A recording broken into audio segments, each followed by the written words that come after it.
Welcome. I am Cindy, and I am so excited to be here with Heather today to talk to you about her journey outside of the classroom. Hey, Heather, how are you today? I'm great, Cindy. Thanks so much for having me today. It is a pleasure of mine. So tell everybody, what are you currently doing?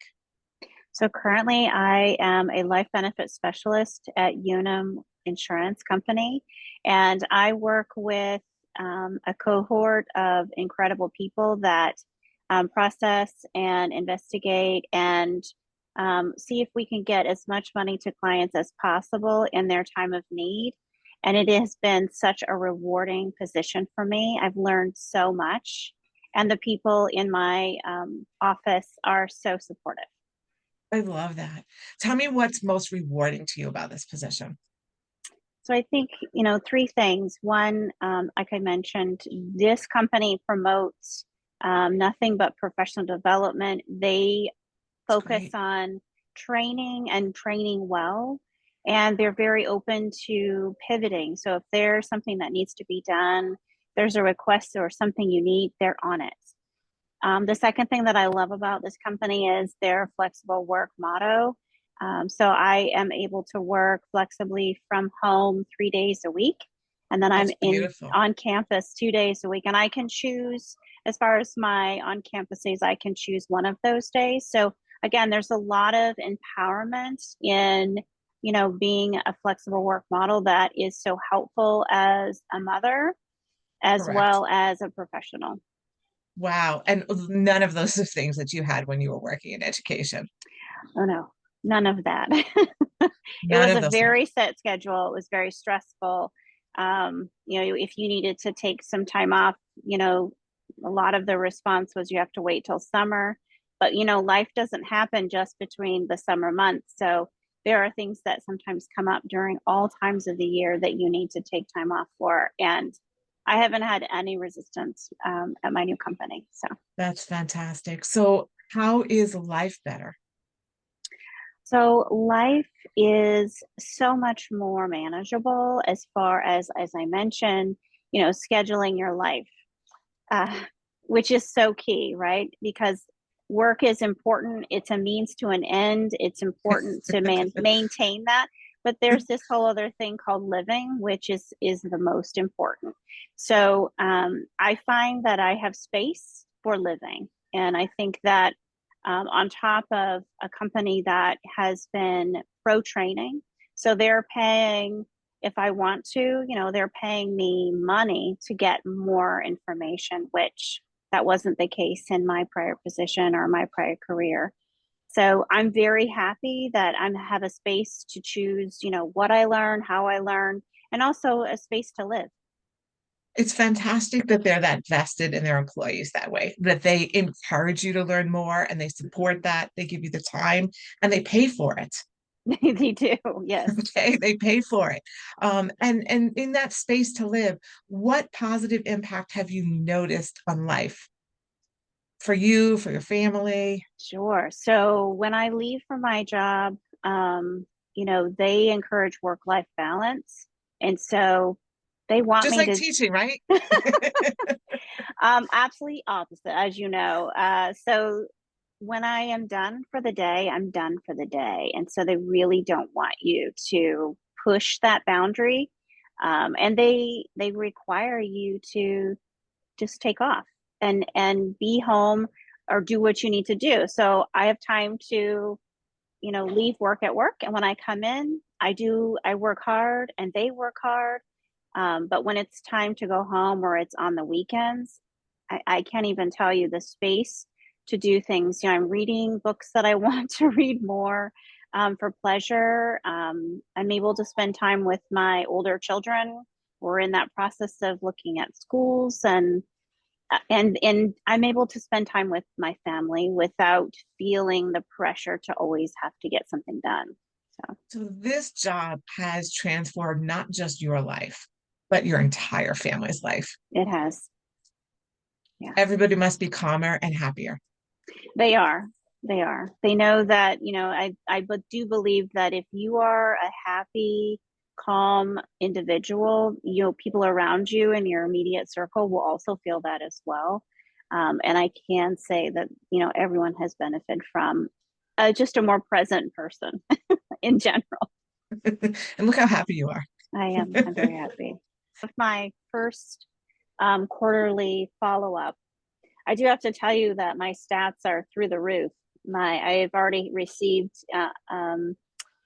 just a recommendation and some praise, corporate praise for my stats. I mean, I've only been in my position out of training since, what is it, just after Thanksgiving. So the month of December. And I'm at 90% already of just like meeting all of their quota goals, and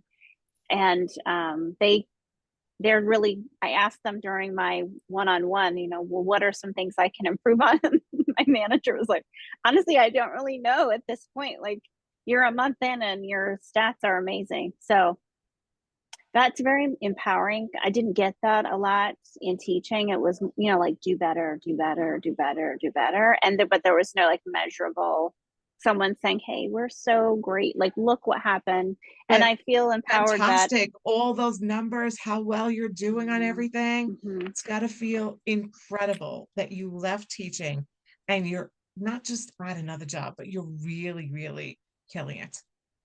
So, how did I help you? What was it like when we worked together?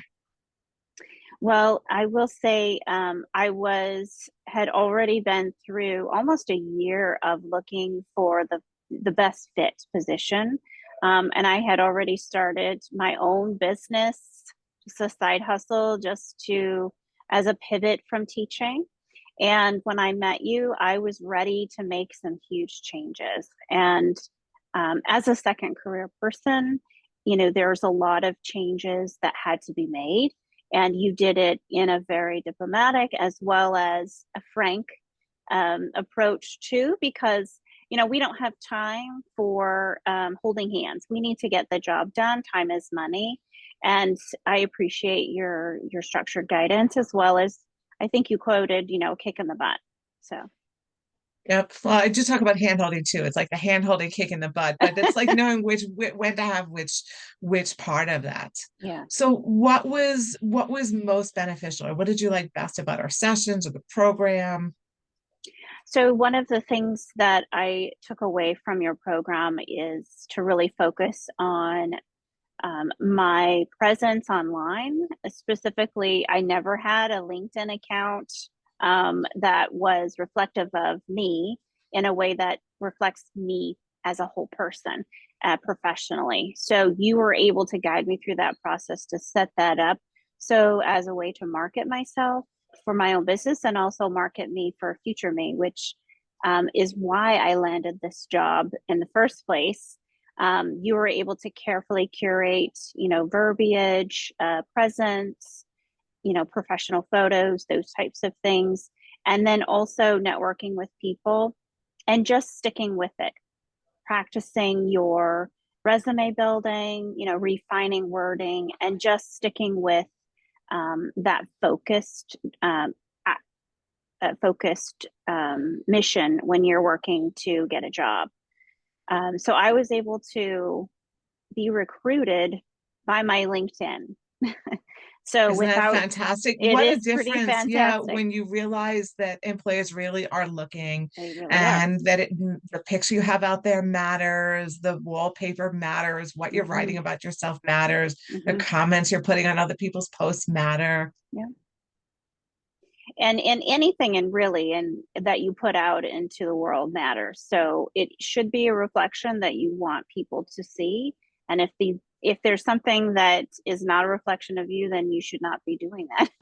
Bottom Correct. line. So Correct. just really making sure that you're honing in on what's relevant, what's current, and also, what's professional. And I will say, it was not something I expected to receive a phone call or a message from LinkedIn from a recruiter to ask me if I'm interested in a phone interview. I know that sometimes when we're online, we can get messages from different entities, and so we're a little skeptical. And I will say that I was a little skeptical at first, trying to decide, is this really happening? But indeed, it was, and it was legitimate. And once I met with the recruiter, things went very swiftly. Well, I am so happy for you. I'm so glad that you found a position that has really transformed your whole life.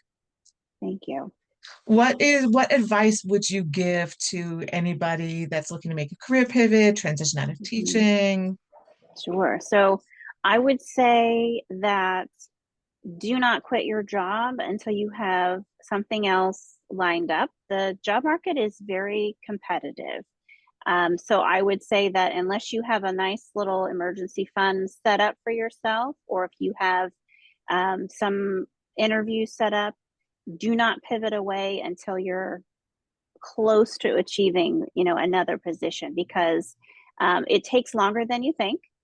So just go with that. Not to say that you shouldn't leave something that's toxic because that is a personal choice and I would never Correct. encourage anyone to stay in a Correct. position that is toxic, but if you can hold on for a little bit and try to network and really build your social and online presence as well as networking, and then also refine what is exactly you want to accomplish, what are your goals, and really look at what's out there before you quit because it is so vast. And so I know Correct. working with you really helped me kind of focus in my lens on exactly what I want and what I do not want and how best to communicate that in positions because there is a world after teaching, there is a world after education. And we are set up for succeeding in other positions. We are, as I say, multitaskers. We go against their study of research, right? They say you can't multitask, but in teaching, we do it maybe not well all the time. But at the same time, we have to realize that there are jobs out there that want you to do one thing and do it well. So don't give up. Well, that is great advice. And I wish you continued success in your career. Thank you so very much. You're welcome. Thank you, Cindy, so much for your help.